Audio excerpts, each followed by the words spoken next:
ঘন ঘন প্রস্রাবের অন্যতম কারণ। অনেকেই রাতে ঘন ঘন প্রস্রাবের চাপ আসে। হঠাৎ আপনার ঘুম ভেঙে যায়, বিছানা থেকে উঠে তাড়াহুড়া করে টয়লেটে যেতে হয়।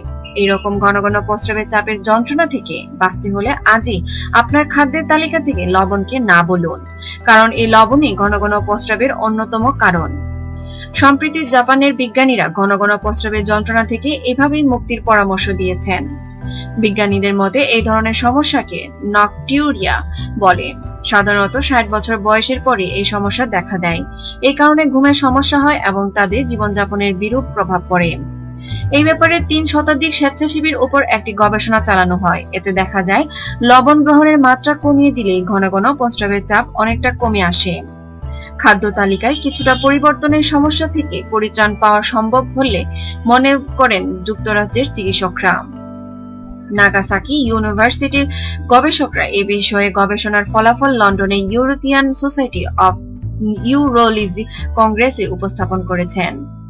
এই গবেষণায় বেশি লবণ খায় এবং ঘন ঘন প্রস্রাবের কারণে রাতে ঘুমের সমস্যা হয় এমন একদল রোগীর উপর 3 মাস ধরে গবেষণা চালানো হয়। এই সময় তাদের কম লবণ খাওয়ার পরামর্শ দিয়ে পর্যবেক্ষণ করা হয়। এতে দেখা যায় ওইসব রোগীদের রাতে ঘুমের মধ্যে 2 বারের স্থলে মাত্র 1 বার প্রস্রাবের চাপ আসে।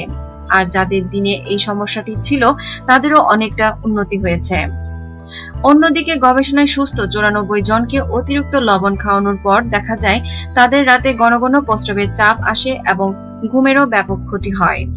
গবেষণা প্রতিবেদনের লেখক ডক্টর মাতসুতোমো হিরো বলেন, ঘন ঘন প্রস্রাব সমস্যা সমাধানে স্বল্প পরিসরে লবণ গ্রহণ করলে বয়স্করা উপকার পাবেন। তিনি বলেন, গবেষণায় লবণের সঙ্গে প্রস্রাবের চাপের এই সম্পর্কটা পাওয়া গেছে। তবে এই ব্যাপারে আরো বড় পরিসরে গবেষণার প্রয়োজন বলে মনে করেন ডক্টর মাতসুতোমো হিরো। নিত্য নতুন খবর পেতে আমাদের সাথেই থাকুন এবং সাবস্ক্রাইব করুন।